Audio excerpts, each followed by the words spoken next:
My name is Victor Furman. Some call me The Voice. I've always been fascinated with human nature, spirituality, science, and the crossroads at which they meet. Join me now and we will explore these topics and so much more with fascinating guests, authors, and experts who will guide us to Destination Unlimited.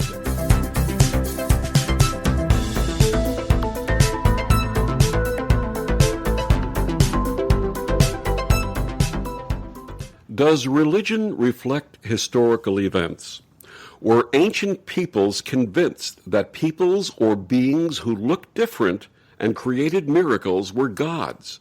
And did this deification result in the religions practiced around the world today? My guest this evening on Destination Unlimited, Dr. Rita Louise, calls much of this holy deception. Dr. Rita is a best-selling author, the host of Just Energy Radio, and the founder of the Institute of Applied Energetics.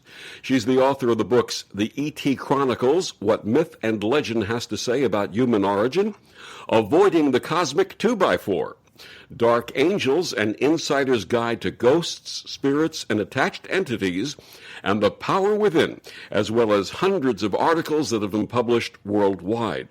She's also the producer of a number of videos whose titles include iKon, and that's iKon with a K, Deconstructing the Archetypes of the Ancients, The Truth About the Nephilim, and Deceit, Lies, and Deception, the Reptilian Agenda. Dr. Rita has appeared on dozens of radio and television shows and has spoken in conferences covering topics such as health and healing, ghosts, intuition, ancient mysteries, and the paranormal. And she joins us this evening to discuss all of these topics and her latest documentary, Holy Deception. Please join me in welcoming Dr. Rita Louise. Good evening, Dr. Rita. Hi, Victor. It is so nice hearing your voice. And it's so lovely to hear yours again as we chat together. You know, even though we've only physically met once, I feel like you and I have known each other forever, and I regard you as a dear friend. And at a minimum, I have a sense that we're sort of soul family. Oh, I totally agree. I very much agree. We're also kids from, basically New York kids initially, right? Yes. You grew up in the Bronx, right? Originally, and then upstate. And then upstate, and I grew up in Brooklyn, and we're New Yorkers, as they say, New Yorkers. But then you decided to move out to the great Southwest. Well, this is my fourth state. You know, people are like, well, how did you end up in Texas? It's like, it's a long story. It's my fourth state. And now I live in East Texas, which is, I don't know that you can call it Texas, but it is, which is very interesting, which is an off-air topic, I'm sure. Okay. All right. You know, it's funny, but during our first meeting, Rita and I wound up in bed together. Now, wait a minute. Hold on. That was with a friend who took ill at a paranormal gathering, and we actually gathered together on this person's bed to give her healing, and it's a very fond memory for me.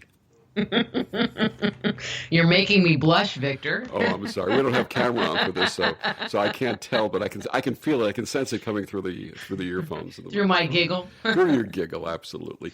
So tell us about your early life and how you developed your interest in metaphysics and energy. Oh, God. So, I mean, it's a kind of a long and varied story. Tell. So, I'm going to go back to the roots. And so, I grew up in I'm going to say, a science fiction family. You know, my mom, Star Trek, big time, and conspiracy shows like The Prisoner and Creature Feature and House on Haunted Hill. And, I mean, she sent us, I remember, I must have been 8 or 9 years old, and she gave us a dime and sent us to the movie to go see 2001: Space Odyssey. Wow. She was like, this is a really good movie. Here's a dime. Go to the movies. And so there was that part, which I think was very formative, just in what was acceptable belief and what wasn't. You can go there because they did it on Star Trek. And there was also another show called The Amazing Kreskin, which we watched every week, which was about Kreskin, who had ESP, and another show which was called The Sixth Sense, which was about a college professor who had ESP. And I just wanted to learn how to be psychic. I wanted to be psychic. I thought it was really cool. I thought it would be the most fascinating thing, like as an adult, maybe not so much, but the most fascinating thing to walk into a room and pick up a piece of paper and, see Mr. Green, who had just been killed by Miss White in the kitchen with the candlestick. and it never happened. I mean, now I know, like, well, I'll look at the ghosts at your house, but don't have them come to my house because I'm not so into it. Yeah. And so that just sent me on a journey until I was like 12. And I started reading books on ESP and psychology and numerology and not palmistry so much, astrology and tarot and anything I could get my hands on. And because my belief was that the more that you read, and you would become enlightened and you would become psychic as a byproduct of being enlightened, which really was a lie, but that was what I believed. And I also believed that if you could read tarot cards, then you would be psychic too. Like if I memorized the tarot cards, then I'd surely be psychic. Something I have yet to attain is memorizing tarot cards. But it's interesting, Victor, and I think you and your listening audience will hear this. There are things that, and I'm going to say spirit, won't let me memorize, won't let me learn. Tarot cards, one of them, big one. But you can tell me some weird, obscure fact about an herb or a supplement or a healing modality, and 10 years later, I can have recall on it. Absolutely, because these are the things that are important to your path. I guess. Well, but I think it was important to my path that I couldn't memorize them because it would have gotten me really stuck. Yeah. Because I read cards and I read tarot cards, except I don't really know what the cards mean. I just talk about them. You use them as a focal point. Mm-hmm. Absolutely. Yeah, that's true. It's funny. You mentioned a lot of the television shows that I enjoyed when I was growing up, and especially The Prisoner. And for those in the current generation who don't know about The Prisoner, there were two shows on television back then in the 60s. The first was called Secret Agent, starring Patrick McGoohan. And Patrick McGoohan was a British intelligence agent. Kind of like a James Bond, but more of an intellectual than a James Bond.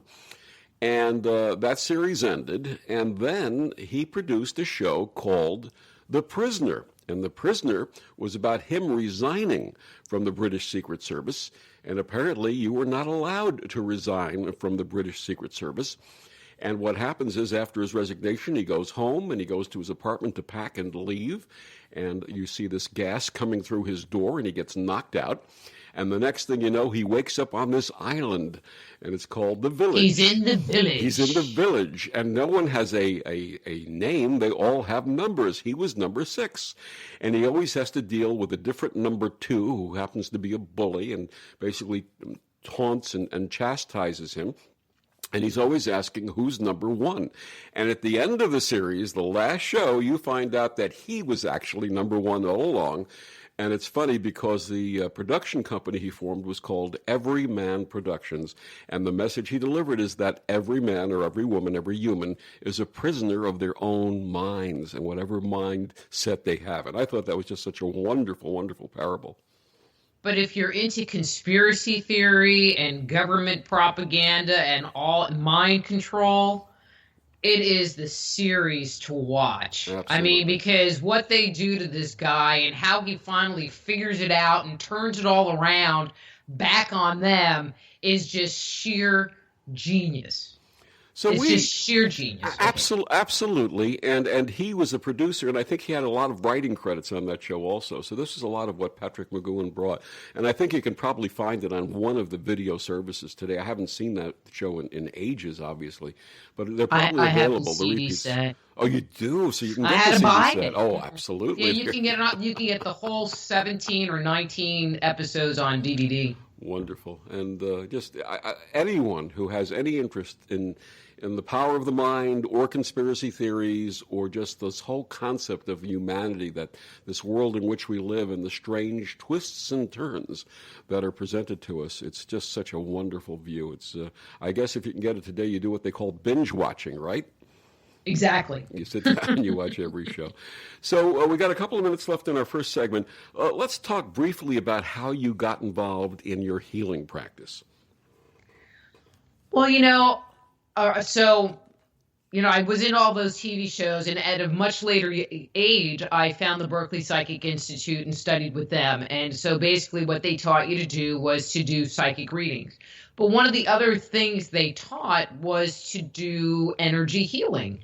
And I have to tell you, I wasn't really all that interested in the whole process, but it was part of the course. But you start off doing something and you find out that you're actually very good at it and you don't understand why. And so that just kind of changed everything, because I found out for myself that I had this gift of looking inside people's bodies and identifying what was wrong with them. So there's the healing part, but then there's what my practice actually developed into was working as a medical intuitive and assessing health, as well as offering energy work. I'm a naturopath. I have a PhD in natural health counseling. So I kind of have this whole big package of how I can help people on physical, emotional, and spiritual levels. Wonderful. My guest is Dr. Rita Louise. We're going to talk about her latest documentary called Holy Deception after we come back from these messages on the OMTimes radio network. Stay tuned.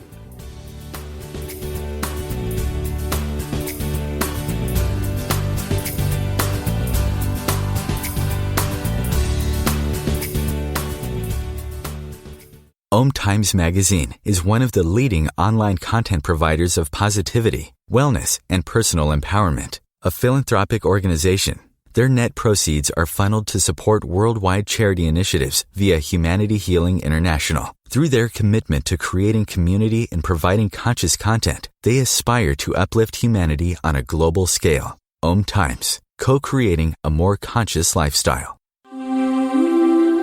Hello! Join us, Lisa Berry and Michelle Carter, every Monday at 1 p.m. Eastern Time for the Mindset Makeover, What's Possible. Get ready to become present, clear, and unstuck, and start living fully, led by your heart. While you listen and feel this transformation through vibration of word, sound, and song, you'll open up to what's possible and experience your shift. I'm Paul George of the Indiana Pacers. When I was 6, my days were spent playing basketball. When I was 6, my dream was to make it to the NBA. When I was 6, my mom had a stroke. So I want you to learn to spot a stroke fast. F-A-S-T. F, face drooping. A, arm weakness. S, speech difficulty. T, time to call 911. I'm Paul George. Spot a stroke fast. Visit strokeassociation.org. Brought to you by the American Stroke Association and the Ad Council. What if we got rewarded for every good decision? Dinner. Meal needs a vegetable. Check. Amazing. Vegetables cooked with a healthier oil instead of butter? Fantastic. Replacing bad fats with healthier fats like those in canola or vegetable oil is good for your heart. Take up the challenge for good health because the you of the future will say, fantastic. Visit heart.org/facethefats. Canola Info proudly supports the American Heart Association's Face the Fats campaign.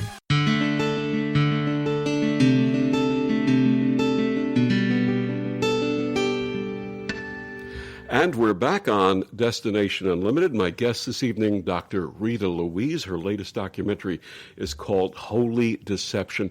Rita, we were talking a little bit about your healing practice and how you got involved in intuitive healing. Share with our listeners a little bit more about how the intuitive healing practice works. I mean, it's a really interesting thing.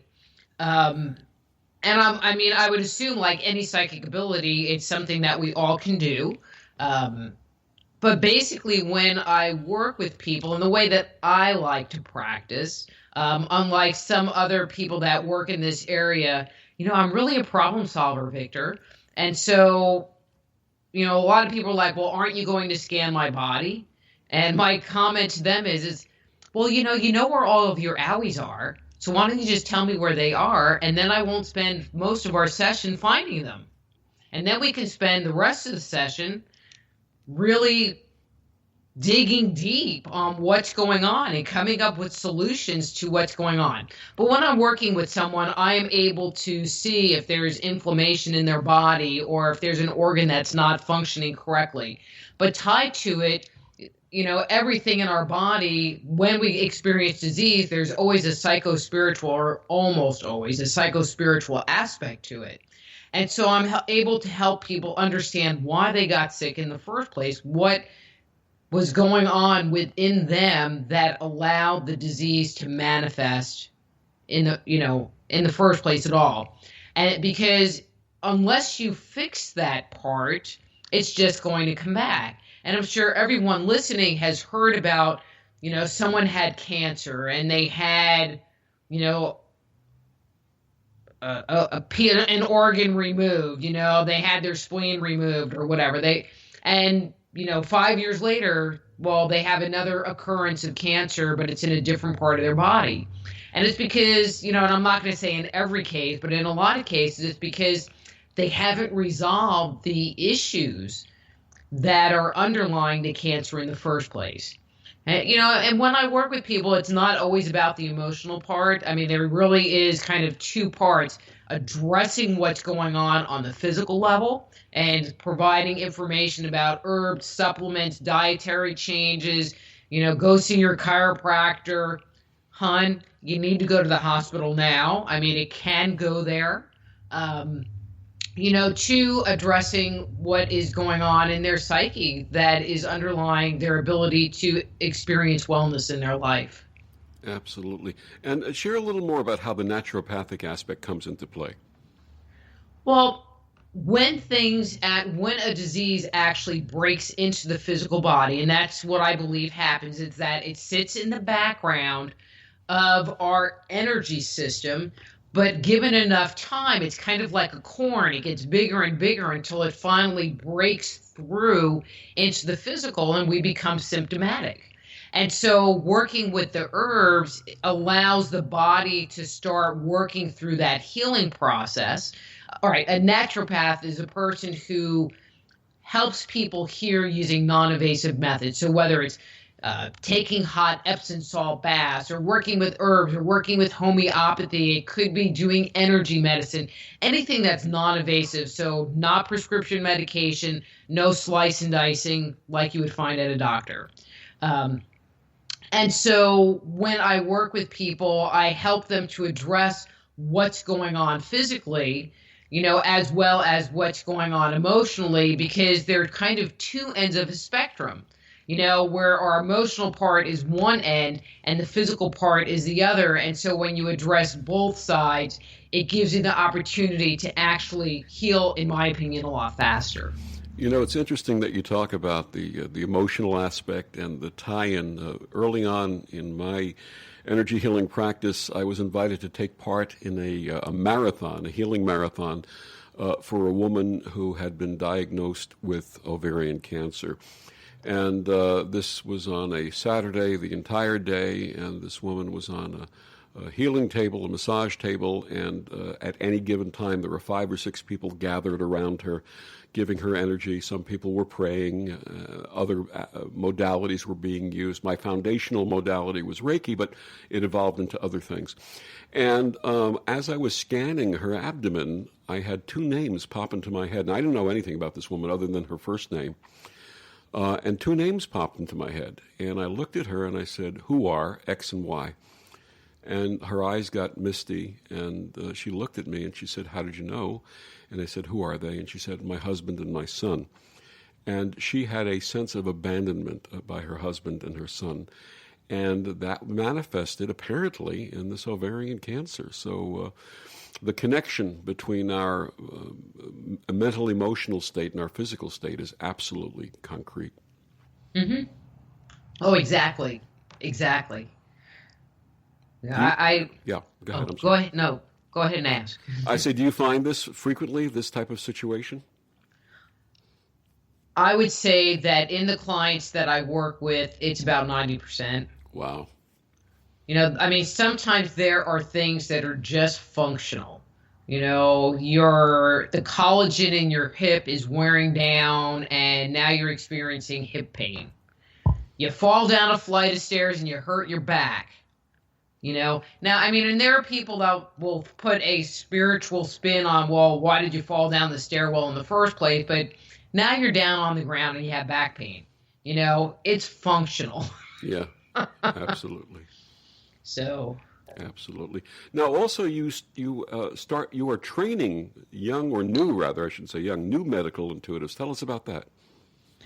Well, I offer a training program. The school name is the Institute of Applied Energetics. So if that's something people are interested in, the specific website is appliedenergeticsinstitute.com. But if they go to my primary website, ritalouise.com, you'll see a link that says training. It'll take you there.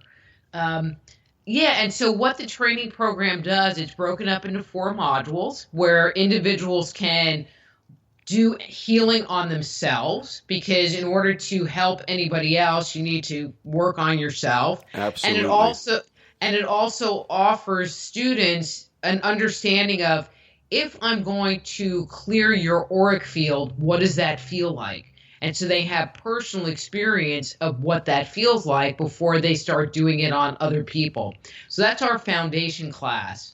But then you can get a certification as an energy medicine practitioner, where you learn to heal and assess the subtle body. So anything in the auric field, the chakras, the aura, the different layers of the aura, etc.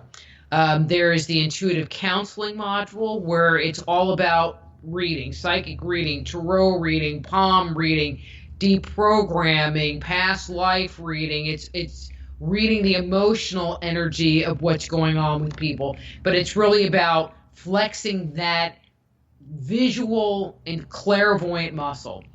And then in the final module, the medical intuition module, it is learning how to assess the body. But it really starts to get into, in that module, of what you can do.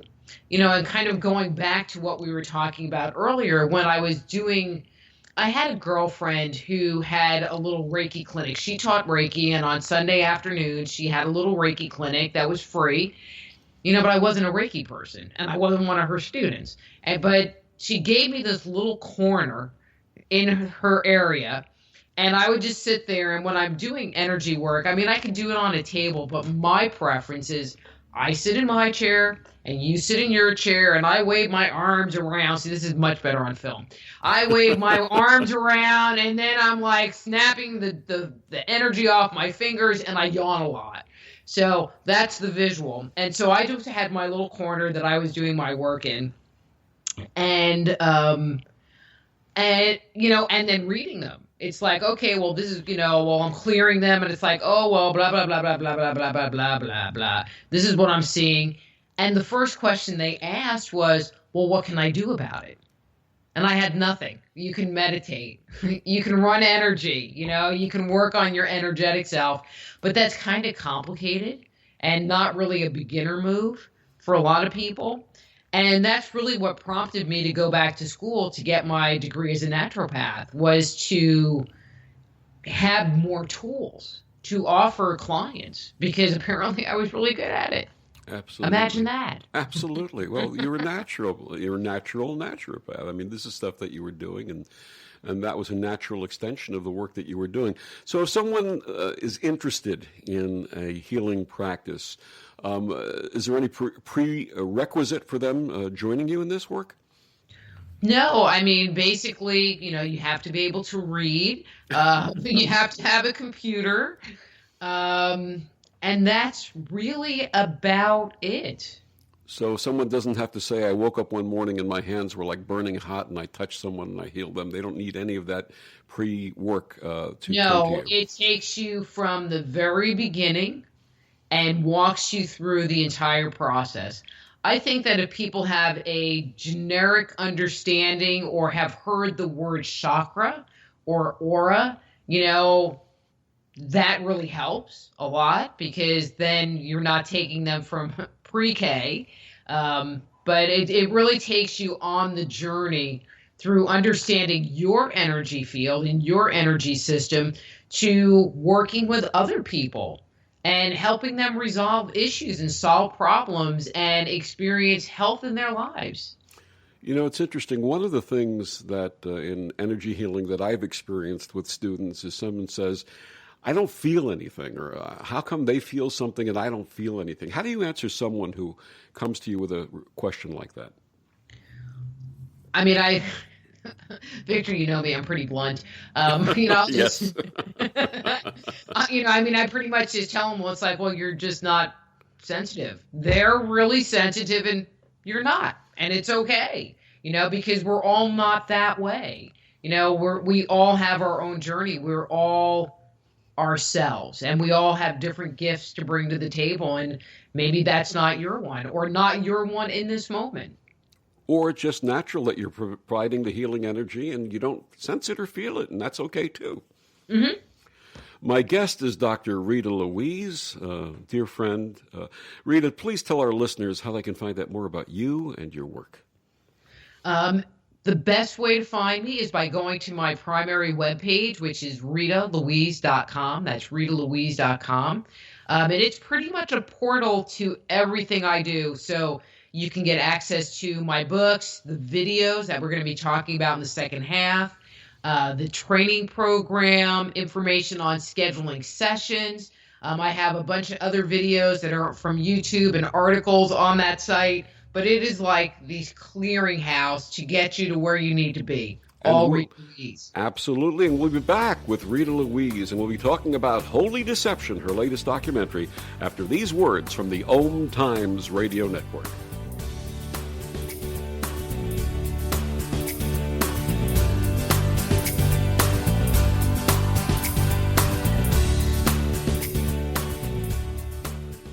You're listening to OTR-FM, part of the IOM radio network.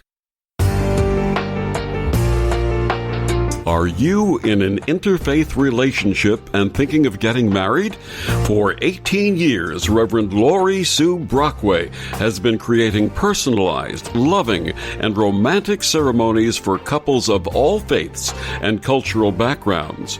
Reverend Laurie Sue's sensitivity to the needs of interfaith couples is reflected in the compassionate and inclusive way she addresses the concerns of parents and families.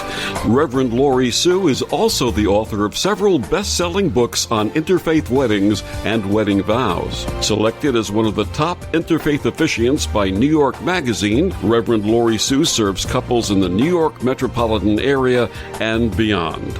Find out more at her website, yourinterfaithwedding.com.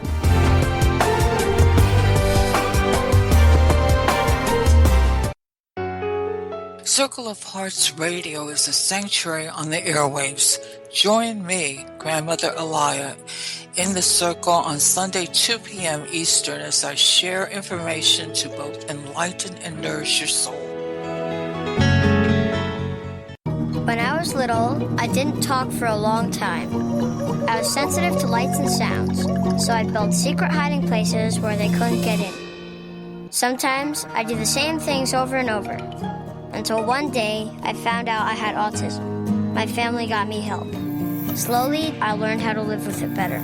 Early intervention can make a lifetime of difference. Learn the signs at autismspeaks.org/signs. Brought to you by Autism Speaks and the Ad Council.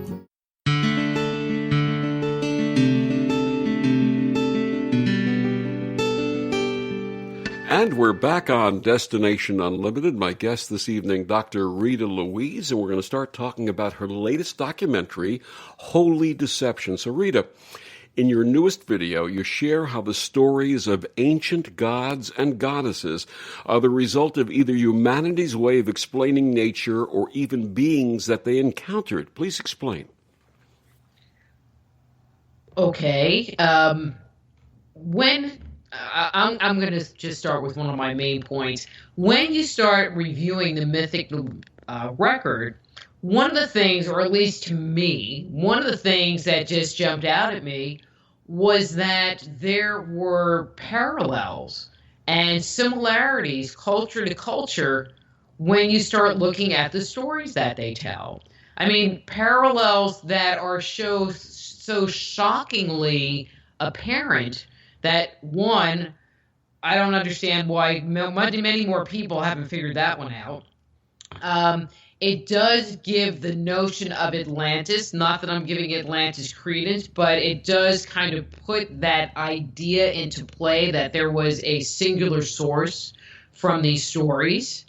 But it also tells me that they didn't grow independently, which is the way science tries to assume things were. And so, we're left with a couple of choices. We're left, skip the choices. I'm going to back up. And what we find in these stories is they talk about a group of beings that they don't necessarily call gods. We call gods. They talk about these beings that came from the stars or came from the sky and did these things, including creating humanity, including educating humanity, and a number of other things, which I get into in this documentary. And what I'm left believing is, with so many people telling the same story around the globe, how can you say that there's not a nugget of truth to what's being said? That at some point in time, these people interacted with these people. I mean, maybe not people, but people. So in essence, what you're saying is that ancient mythology is actually an untapped source of ancient history. Well, exactly. But, when modern scholars look at it, they look at individual stories, they look at individual cultures and go, oh, well, this is just stupid. But if you look at myth from around the world and put it all into the same box, what you find out is they're just telling one story. Granted, there's geographical differences and small, and I'm going to say small twists to the same stories, to the point that you just can't ignore it anymore. You can't say, oh, well, those Australians, they got their crazy stories. It's like, but everybody has the same story. So, for example, a flood. Every culture, every society, going back to time immemorial, has a flood story. As far as I can understand, correct. But think about the flood story. So much. Victor, I get into it with people on this one. When we talk about the flood narrative, I think everyone thinks Noah. They think Noah and the flood out of the Bible, which is great. And when you look at cultures around the world, what you find is a story that's remarkably similar to the story of Noah out of the Bible. Even in South America, even in Australia. And those two places were populated, 13 to 30,000 years ago and 40 to 60,000 years ago. So how did they get that story? But what people don't take the step back and say, so Victor, remember when they had that big flood, what was it, Hurricane Sandy that took out the East Coast? Yep.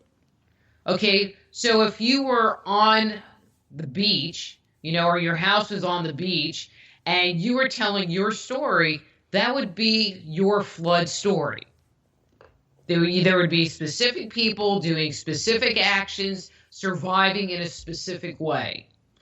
Well, I live in East Texas, not far from Louisiana, so I was here when Hurricane Katrina came through. So if I happened to be there at Hurricane Katrina, that would be my flood story, how I survived the story, what happened to my dog and my sister. I mean, it would be my story. But when you look at the flood narratives, they read as if an individual person was telling the story. And then you have a little bit of telephone game thrown into it, to the point where the narrative says, and this is taking myths from cultures around the world, and it's really scary when you can consolidate it into one paragraph. There was a pious, virtuous, or righteous man, kind of pick your culture, pious or virtuous or righteous, okay? Or stubborn. No, because he was always venerating God. So, Okay. he was always that kind of guy. Who's warned of an impending flood. He builds a boat, an ark, digs a canoe, climbs on a leaf, climbs to the top of a tree, or goes to the top of a mountain. He survives the flood with his wife, sometimes his sister.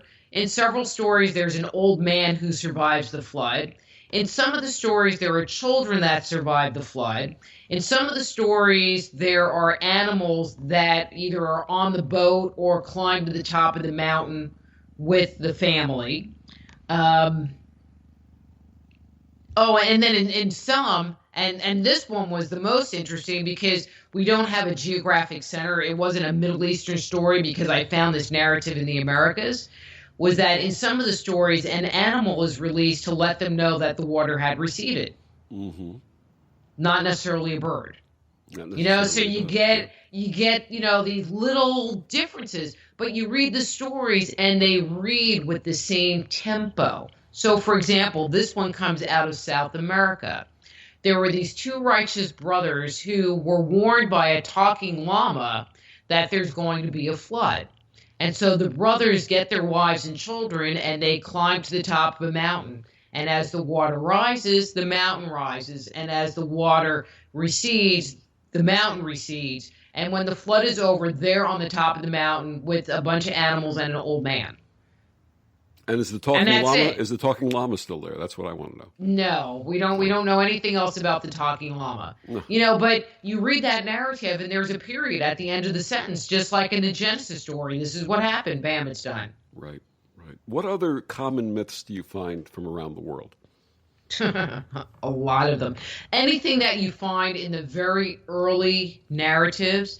Actually, I'm going to say it this way. What I find the most interesting is when you read narratives from around the world, you find parallel stories in the book of Genesis up to the flood. That's kind of where the line is, because after the flood, everything changes.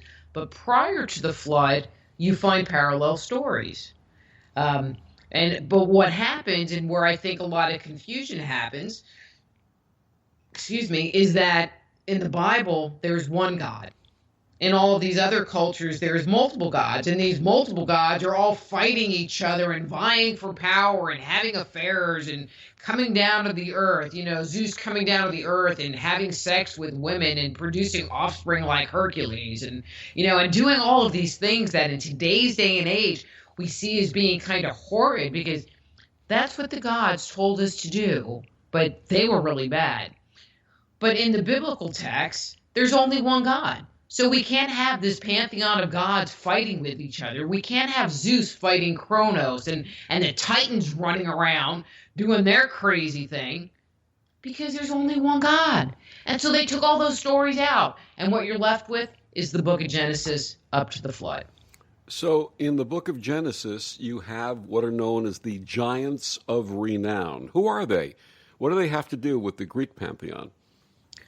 Well, in that narrative, and this is my interpretation, and I've gotten some nice comments, a lot of not nice comments. So in the Greek pantheon, in Greek mythology, so one of the progenitor gods, so one of the original being that came from the sky was Uranus. And so he had a son named Kronos. And Kronos castrates his father. And from the blood of the castrated Uranus, the giants were formed. They were considered the earthborn. From a very UFO perspective, I believe they were the first race of beings that were created that were actually able to live on the surface of the earth, the earthborn. So anyway, so as the Bible says, in those days, the Nephilim, a.k.a. the giants, walked the earth. And then it goes, then the sons of God, saw the daughters of men, and they had the men of renown. But in the Septuagint, it says the giants, which is not a correct translation of the Hebrew Bible. In the Bible, in the Torah, it says the Gabora, the men of renown. to me, what they mean is the demigods, Hercules, and the Perseus. And I know we need to go to break, but I have a story to add on to that. Go with it. Go ahead. I don't know that we have time. It's kind of a long one. Okay, we'll pick up on the next segment, but go ahead and sort of finish your point that you were making. Okay, so, what I wanted to say is that, what we're talking about are these demigods, these half men, half gods. And it took me a really long time. I'm really about finding parallel stories from other cultures. And I actually found a parallel story in the Ramayana that supports this biblical narrative and my interpretation of the whole story. My guest is Dr. Rita Louise. She's the creator of the new documentary, Holy Deception. We're going to be talking more about this, the mythology, the definition of God or gods in Rita's studies and learning, and how old is civilization, or how old is the oldest civilization, and are we wrong in our dating system? We'll be back with more on Destination Unlimited after these messages from the OMTimes Radio Network.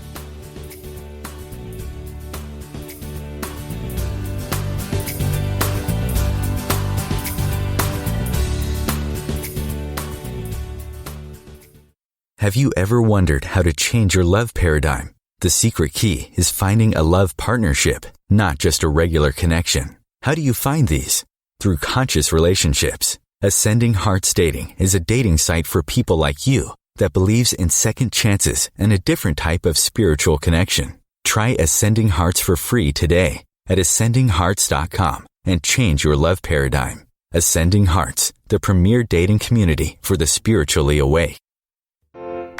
Hi, this is Sylvia Henderson, intuitive life coach and energy healer. Are you ready to elevate and rise way above your normal? Be sure to listen to my show, Intuitive Transformations, on OMTimes Radio, Sunday evenings at 9 p.m. Eastern. Get the inspiration you need to transform your life. You're not wired to have a response to this sound. You're neutral to it, and you can hear it repeatedly without feeling anything.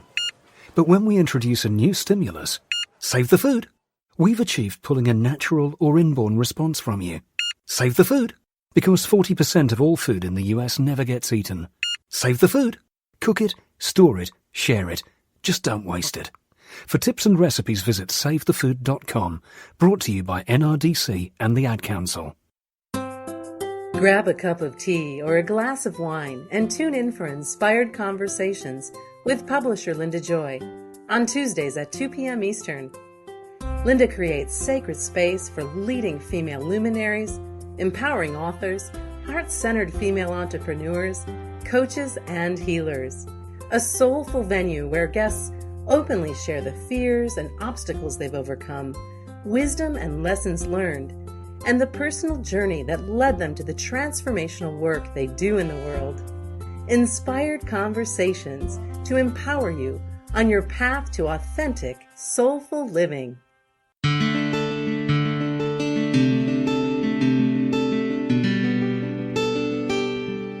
And we're back on Destination Unlimited. My guest this evening, Dr. Rita Louise. We're talking about her latest documentary called Holy Deception. So you were about to tell a story about the giants of renown and something else that you found. Go ahead. Okay, so I was talking about the biblical narrative and where many people make the assumption that the offspring of the sons of God and the daughters of men were giants, which I don't agree. And I believe that they were demigods. They were half man, half divine, whatever that is. But there's a text called the Ramayana. It comes out of Hindu cosmology. Actually, it's one of their epic narratives. And to be honest with you, it was a pretty interesting read. It was really long. It was like 3 books long, but I thoroughly enjoyed reading it. But in that story, they talk about these creatures called Vinara. And so the Ramayana is about the god Rama. So Vishnu has incarnations like different past life kind of thing.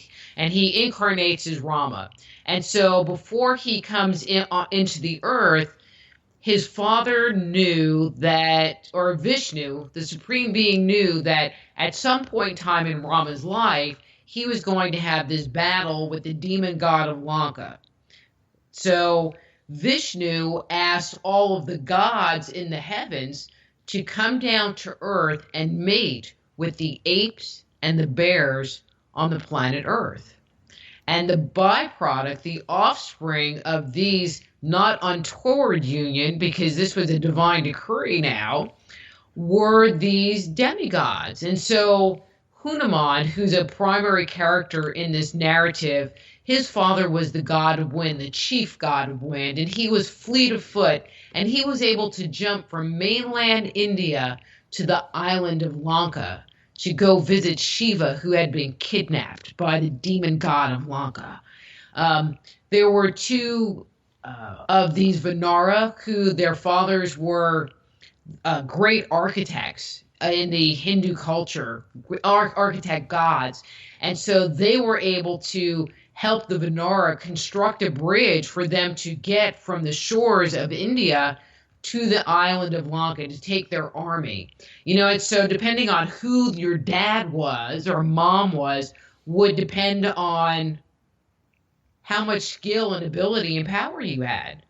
Well, doesn't that sound remarkably similar to the biblical narrative, especially if you interpret the word Gaborim of men of renown, men of knowing and of learning?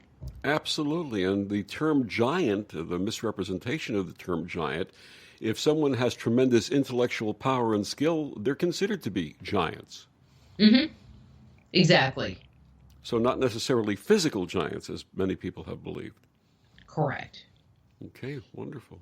So let's get a little further now into this connection. We're talking about civilizations that have been around a lot longer than most people believe or have been taught.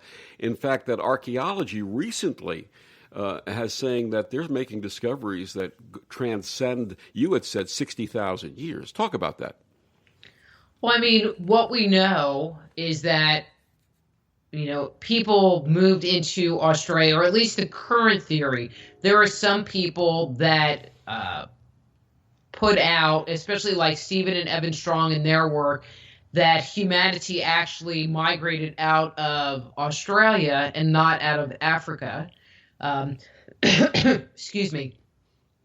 But even if we say, you know, they started in Africa, the first human set of bones they have uncovered are 50 to 60,000 years old. And so we know that modern man was in Australia at least that far back.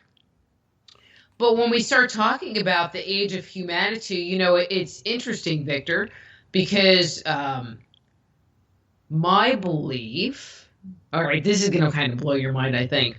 And so in the story of Ramayana, I'm going to go back to that story. In the story of Ramayana, you know, he's saving his wife from the demon god of Lanka because Rama's brother shot the nose off of a giant, and this whole thing escalates until the head of the giants, the god in charge of the giants on the earth, gets involved. Can't we all just get along? What's wrong here? Can't we all just get along? You know, but even if you think the biblical narrative, in those days, the giants walked the earth. Well, in that story, there are giants everywhere. Everywhere. Mm-hmm. And I don't believe that when we talk about Rama, that we're talking about a human in the way that we think of.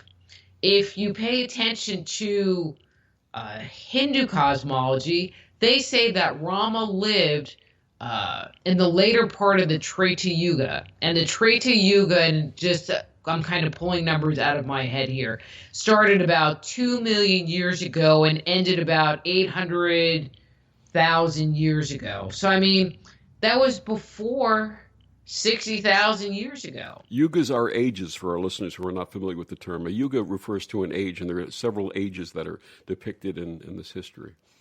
Right. And so, but what we do find when we look at the archaeological record is the advent of Homo sapiens. And there are scientists that can't figure out how we went from being a primitive, we're kind of banging rocks against each other, sort of, to having the early markings of society. We could control fire. We were walking upright. We had lost our body hair. We were living in small communities. We had the ability of speech. So all of these things that we see as being pre-modern human all came into play at that point in time. And scientists kind of can't figure out how that happened so quickly. The billion-dollar question, who do you believe spliced the DNA? Well, Victor, it's aliens. Come on. Isn't everything? Everything's aliens. If I don't know, aliens. It's the only thing that makes any sense. When you look at the literature, it talks about these beings that came down from the skies. Even when we're not even talking about the gods, there are narratives that is a very consistent narrative. In China, Japan, one of them Asian countries, they talk about the tenons. In Europe, they talk about the swan maiden stories. And it's these narratives of these women that live up in the sky, and they'll come down to the earth to take a bath in the water.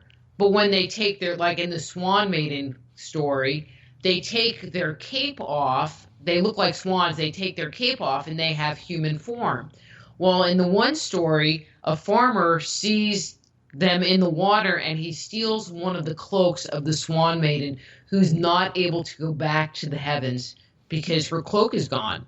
And she ends up marrying this farmer and having children. And then one day she finds her cloak, puts it back on, and ascends back into the heavens. Mm.